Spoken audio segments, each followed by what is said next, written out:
नमस्कार सभी साथियों को स्वागत करता हूं सबका इस यूट्यूब चैनल पर जिसका नाम है स्टडी विद पीएन लोधा। साथियों, आज एक न्यूज़ निकल कर आ रही है कि भाई जो थर्ड ग्रेड शिक्षक भर्ती 2021 है, इसमें रीट लेवल 1 में कितने पद होंगे और रीट लेवल 2 में कितने पद होंगे। पदों का वर्गीकरण जो लगभग हमारे सामने आ चुका है, तो हमें ये तो पता चल चुका है कि भाई लेवल 1 में कितने पद होने वाले हैं जो 31,000 की शिक्षक भर्ती है। और साथ में हम ये भी कह सकते हैं कि भाई जो 31,000 की शिक्षक भर्ती है, इसमें पद बढ़ेंगे या नहीं बढ़ेंगे, इस चीज़ पे भी हम यहाँ पर अब क्लियर कर सकते हैं। साथ में आगे जो आपके रीट शिक्षक भर्ती जो है, रीट के आधार पर शिक्षक भर्ती जो हो रही है, तो इसमें क्या प्रोसेज आपके रहने वाला है, इस चीज़ पर भी हम इस वीडियो के माध्यम से चर्चा करने वाले हैं। तो वीडियो अच्छा लगे तो लाइक शेयर जरूर कीजिएगा साथियों। तो सबसे पहले तो कि भाई आपके कितने पद होंगे, कितने पद लेवल 1 में होंगे, कितने पद लेवल 2 में होंगे, इसके बारे में बात करेंगे। फिर लेवल 1 में कितने पद आए हैं, लेवल 2 में कितने पद आए हैं, पदों का वर्गीकरण जो हमारे सामने लगभग जो आ चुका है इसके बारे में, और साथ में क्या 31,000 से भी ज़्यादा पद अब बढ़ सकते हैं, इस बारे में भी हम जरूर चर्चा करने वाले हैं साथियों। साथ में आगे जो आपकी प्रोसेस रहेगी तो एक एक चीज़ के बारे में बात करेंगे। तो चलिए वीडियो को शुरू करते हैं। साथियों, आप सभी को पता चल गया होगा कि भाई उपेंद्र यादव का एक ट्वीट आया है। रीट शिक्षक भर्ती 2021 लेवल प्रथम में 16,000 एवं लेवल द्वितीय में 15,000 पद होंगे। फिर उसके बाद में इन्होंने आगे लिखा है, विषय अनुसार वर्गीकरण और विज्ञप्ति दिशा निर्देश जल्द जारी होंगे। तो ये क्लियर हो चुका है कि भाई लेवल 1 में कितने पद है, यहाँ पर 16,000 और लेवल 2 में 15,000 पद है। तो हम कह सकते हैं कि भाई जो शिक्षक भर्ती है वो पहले भी इन्होंने जो अनाउंस की थी कि 31,000 पदों के लिए हम विज्ञप्ति जारी करने वाले हैं। तो रीट का पेपर आपके हो चुका है, रिजल्ट रीट का आ चुका है। अब यहाँ पर एक थर्ड ग्रेड की विज्ञप्ति निकलने वाली है और उस थर्ड ग्रेड की विज्ञप्ति में साथियों आप फॉर्म जब रीट के आधार पर भरने वाले हो तो रीट लेवल 1 में 16,000 पद आपके रहने वाले हैं और रीट लेवल 2 में 15,000 पद आपके रहने वाले हैं। मतलब ये फिक्स है कि पद अब 31,000 से ज़्यादा नहीं बढ़ेंगे। अभी कुछ दिन पहले गोविंद सिंह डोटासरा का एक बयान आया था कि भाई हम लगभग 15 से 20,000 पर 20,000 पदों के लिए 15 से 20,000 पदों के लिए एक और शिक्षक भर्ती आयोजित करेंगे।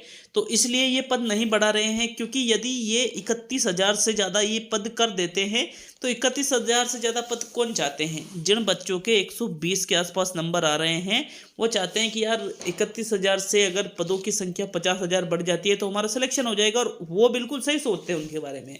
लेकिन एक चीज़ ये है कि गवर्नमेंट हमेशा अपना हित देखती है। अब बात को समझिए आप, अगर गवर्नमेंट अपना हित देख रही है तो 31,000 की जगह अगर 50,000 पद कर देंगे तो एक ही भर्ती हो पाएगी। और अगर ये जो 19,000 पद 20,000 पद अगर वापस एक और भर्ती निकाले तो इसमें क्या होता है, गवर्नमेंट के पास एक ऑप्शन होता है कि 2 साल और बच रहे हैं गवर्नमेंट के पास।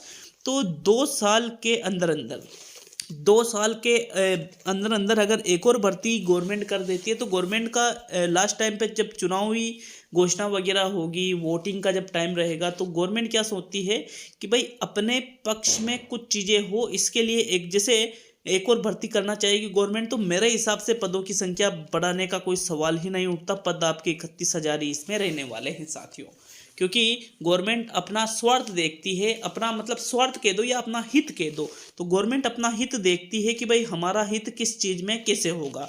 क्योंकि अगर जो इनको पद बढ़ाने होते हैं क्योंकि तो ये 31,000 के अलावा कभी तो ऐसा करती कि हाँ कि भाई हम पदों को बढ़ाने पर विचार कर रहे हैं, कभी कोई रेस्पॉन्स गवर्नमेंट ने किसी को दिया नहीं है। तो लगभग मेरे हिसाब से पदों की संख्या तो इस भर्ती में 31,000 ही रहने वाली है।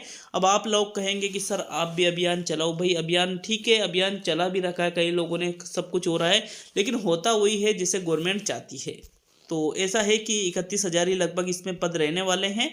और सिलेक्शन नहीं भी होता है तो ज़्यादा टेंशन लेने की ज़रूरत नहीं है, क्योंकि लगभग 2 साल के अंदर अंदर एक और एग्ज़ाम आपके हो जाएगा, एक और शिक्षक भर्ती का। अब उसमें जो प्रोसेस रहेगी, जैसे अभी तो रीट के आधार पे ही संपूर्ण मेरिट बनती है, लेकिन आगामी भर्ती में इन्होंने कहा है कि भाई हम एक और परीक्षा आयोजित करवाने पर विचार कर रहे हैं। तो हो सकता है कि भाई गवर्नमेंट एक और पेपर करवाए और उसके आधार पर जो थर्ड ग्रेड की जो अलग से भर्ती होती है उसका अलग से पेपर होता है, तो उसके आधार पर ज्वाइनिंग अगली भर्ती में हो सकती है। मतलब हम कह सकते हैं इस आधार पे कि भाई यहाँ पे तो पद 31,000 रहेंगे और लगभग आने वाले 2 सालों में लगभग 20,000 पदों पर एक और भर्ती आपके निकलने वाली है। अब बात कर लेते हैं इसमें क्या क्या आपके प्रोसेज रहने वाली है। तो साथियों, प्रोसेज आपके जो रहेगी उसके बारे में हम बात करेंगे। तो भाई आपके अब 3rd ग्रेड की विज्ञप्ति जारी होगी, जिसमें लेवल 1 के 16,000 पद और लेवल 2 के 15,000 पद आएंगे।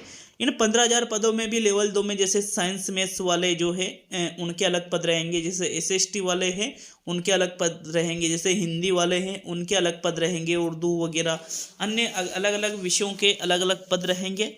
अब पदों का वर्गीकरण हो गया, आपने फॉर्म इसमें डाल दिया अपने रीट के अंकों के आधार पर, फिर इसके बाद आपके कट ऑफ निकाली जाएगी। तो जो कट ऑफ निकाली जाएगी साथियों, जिसमें उसका सिलेक्शन होगा, लगभग यूँ मान लो लगभग एक बार में ही सारी कट ऑफ निकाल दी जाएगी। वेटिंग का बहुत कम चांस है जे इस भर्ती में। तो कट ऑफ निकालने के बाद में, जब कट ऑफ आपकी निकाल दी मतलब आपका सिलेक्शन हो गया है, तो उसके बाद में जो जिला परिषद है, जिला परिषद के माध्यम से, समझना बात को, जिला परिषद के माध्यम से एक विज्ञप्ति जारी की जाएगी डॉक्यूमेंट वेरिफिकेशन के संबंध में। डॉक्यूमेंट वेरिफिकेशन के संबंध में एक विज्ञप्ति जारी की जाएगी, जिसमें आपके कि भाई इस डेट को आपके डॉक्यूमेंट वेरिफिकेशन होंगे लेवल 1 में और लेवल 2 में अलग अलग। और डॉक्यूमेंट वेरिफिकेशन के बाद में भी वहाँ पर आपको स्कूल अलॉटमेंट किया जाता है। ठीक है, स्कूल अलॉटमेंट करने के बाद में आपको CBO से ज्वाइनिंग दी जाती है। जो आपका CBO ऑफिस होता है वहाँ से आपको ज्वाइनिंग दी जाती है, और वहाँ ज्वाइनिंग आदेश जब निकल जाते हैं तो उसके बाद में जो आपका स्कूल होता है साथियों, वहाँ पर आप ज्वाइनिंग PO स्कूल होता है, वो एक बार आप वहाँ जाते हो, वहाँ से PO के माध्यम से आप ज्वाइनिंग अब ले लेते हो।